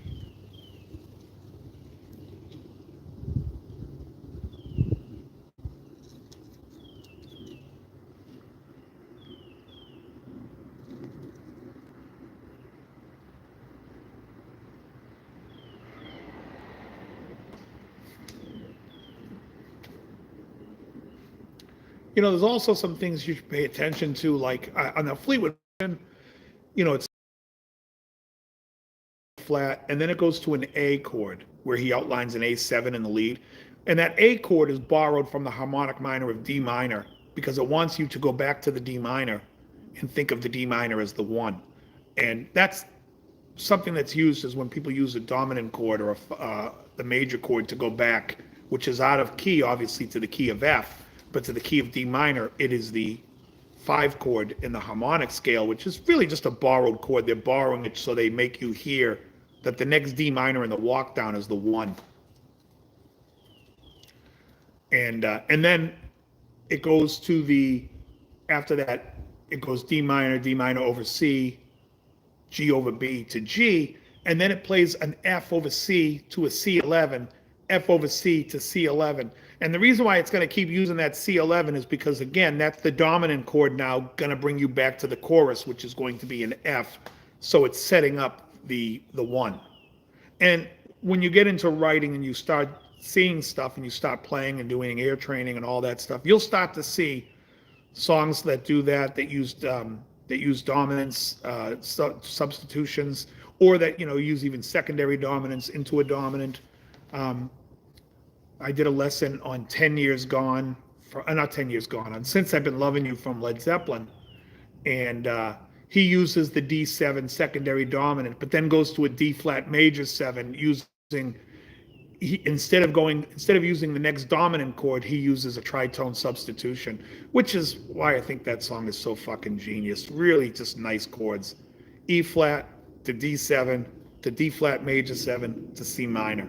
You know, and that's how you would look at it. After the E flat, it's a secondary dominant, and then instead of the dominant, a tritone substitution, and then back to the C minor. But it's just, if you're looking at it, if you wanted to have an understanding of it, the more you train your ear and the more you look at stuff, you'll start to see things like that and what's going on and why Jimmy's playing the partial chords that he's playing and why it sounds so fucking great. And that's why, to me, Jimmy was one of the best, because it's also just beautiful. It's super musical as well.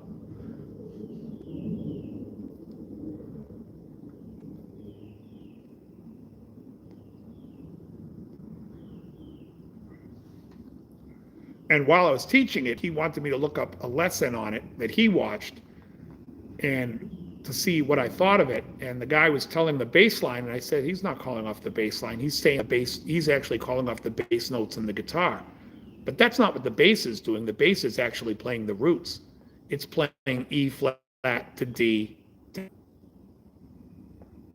When Jimmy's playing,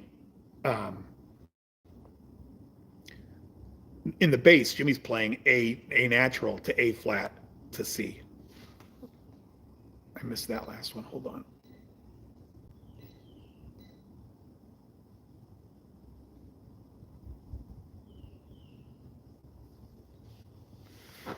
Oh, I want to cover some Cocteau Twins, but the way do you find a singer like her? Yeah, Liz Fraser is going to be that's a hard one to come by. Yeah, do Carolyn's Fingers. Yeah, no, I haven't learned everything. There's so much stuff to learn. And, some of the times what I do is I go through like a lot of the Alan Holdsworth stuff when I want to learn some of like the harmonic major stuff, because I don't really use harmonic major a lot. I don't really have a full grasp of the Barry Harris sixth diminished scale. That's a really beautiful scale, brilliant scale. So, I'm a student of it all, but I haven't mastered a lot of it. And some I've gotten good at, but some I'm like, yeah, I could get better at that. And I'd like to get my chicken picking back up to snuff. My chicken picking used to be really good, and then I took some time away from it. Then I watched a couple of interviews, one with Steve Warner and one with Jimmy Olander, and I was like, yeah, I got to get back to it. So I've been teaching myself a little bit better in the hybrid picking, because I flat pick. Although it's really easy for me just to use my thumb and fingers, but yeah, I don't know.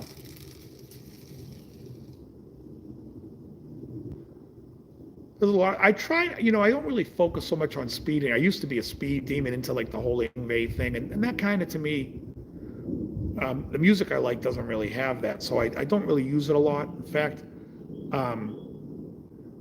years ago when I was playing at an open jam, this kid started playing country, and so I started pulling out a lot of the country licks and was playing clean. And he actually made a comment to me. He was like, man, it's like watching Nuno Betancourt play country. And I was, because there's a lot of shred in your playing. And I was like, I wasn't even opening up. I was just back, but I was like, all right. It was a very cool thing to say, but I'd like to get better into my chicken picking again. There's a song by Steve Warner called Haptown Breakdown. I'd like to be able to play that acoustic part, that intro. The bluegrass stuff I'd like to get good at. That's some tough flat picking.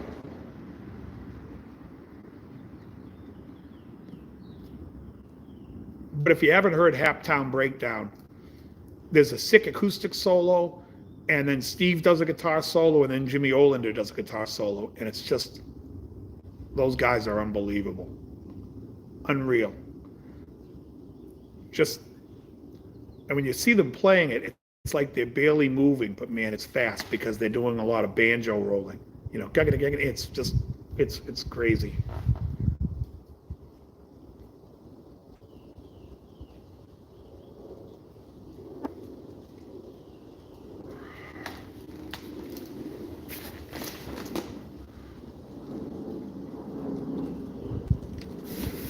Feeling Bad Blues by Ry Cooder. It's a great song. I'll look it up later and watch it, Hugh.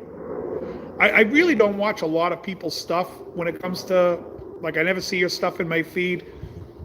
I watch much more informational stuff, not a lot of musical stuff, but I'll check it out. We did that as a lesson, I want to say a year or two ago, with the guy who does all the Allman Brothers stuff. We did that. Oh, it's not on YouTube. All right, well, email it to me.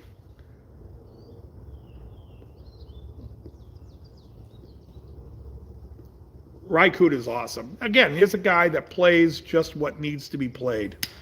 You know, Feeling Bad Blues, to me, is actually a real blues, as opposed to when people sit there and tell me they like the blues, and then it's like, you hear B.B. King singing, every day I got the blues. It's like, what are you so fucking happy about? He's out there smiling. I mean, I always got a kick out of B.B. King. He was always smiling and looked happy, but he's singing the blues. I bought her a Cadillac. It's like, all right, it's almost like cartoonish. I don't really consider that blues to me. I don't really feel bad when I'm hearing it. His leads don't cry to me. It's a blues scale you're playing, but to me that's not blues. Whereas Tom Waits in the early records could play Christmas Card from a Hooker in Minneapolis, and that's a blues song to me. More so even than $29, which is a strict blues on that same album, Blue Valentines. But Blue Valentines as a song, or even Kentucky Ave, is blues to me. Those songs make me sad.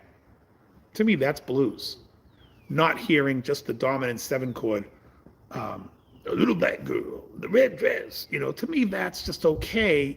But even though I think it's more bluesy than every day I got the blues. What the fuck are you smiling about then? If every day you got the blues and you look like you're pretty happy, I would say the blues are good.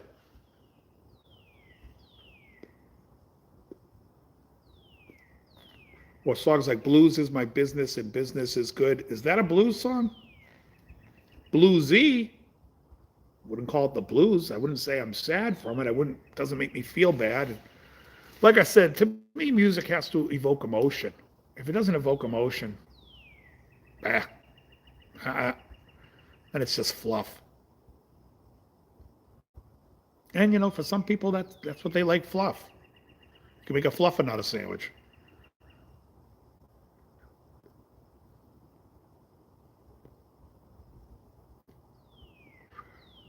Last night I watched the movie The Expendables. And literally, it's poorly written. It's cheesy in a lot of aspects of the movie. It's cheesy. Now, it's entertaining as all hell, but it's cheesy as piss. So I'm watching it, and I messaged my brother afterwards. I said, why would you recommend this movie to me? It is so fucking cheesy. He's like, I didn't recommend that movie because I'd never seen that movie. I said, what the hell did you recommend it? He said, Escape Plan. I was like, whoops, I watched the wrong movie. Well, no wonder why. Meanwhile, I'm blaming him for fucking the terrible movie.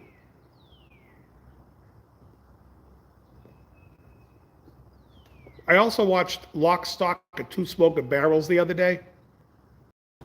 I recommend it. It's a decent movie. I thought the pacing of the movie was terrible. It's Guy Ritchie's first, and it's, well, at least the first I know of his, and it's very I just don't like the pacing of it. I was fast forwarding through parts where they're drinking, and it's like, yeah, I get it. They're drinking. Do I have to see a 15-minute scene of them in the bar in a montage? It's just stupid. I just hated the pacing. Nothing like Snatch. And it's just amazing to me how Snatch, the movie that came out afterwards, is just so much better paced and just it's like he really, talk about a guy who improved. That movie is such an improvement. I mean, and Lock, Stock is good, but Snatch is just so much better.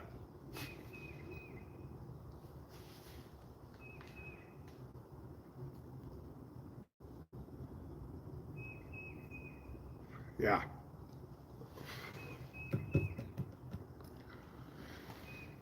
I can't look at my phone for the time. Somebody tell me the time in the phone, or whatever standard time you're in. Just let me know what time it is.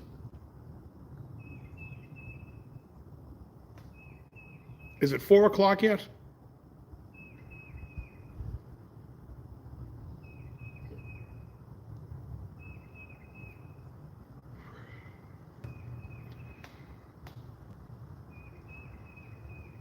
$4:30. Oh, excellent. Okay, great. My ribs are done, I think, at 5:30, and I'm going to start cooking. No, 4:30 my time. We move our clocks ahead, Hugh, so it's 4:30 now here. I gotta take my ribs out at 5:30, which means I'll start cooking at about 5 o'clock.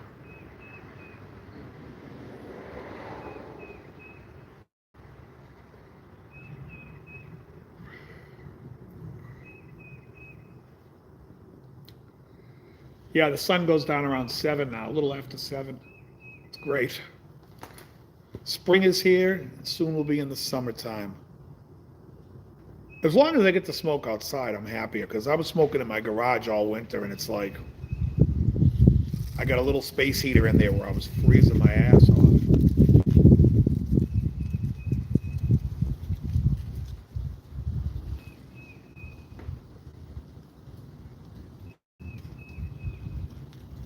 All right, everyone. I think I'm going to call it a day, though. I want to thank everyone for hanging out with me today in this video. Thank you guys for all your, I don't know where he is today.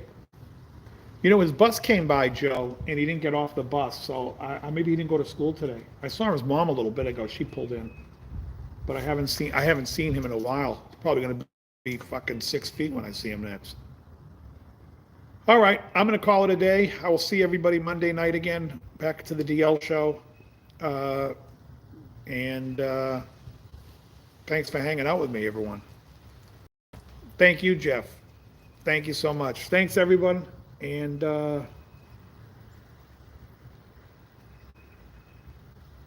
very good.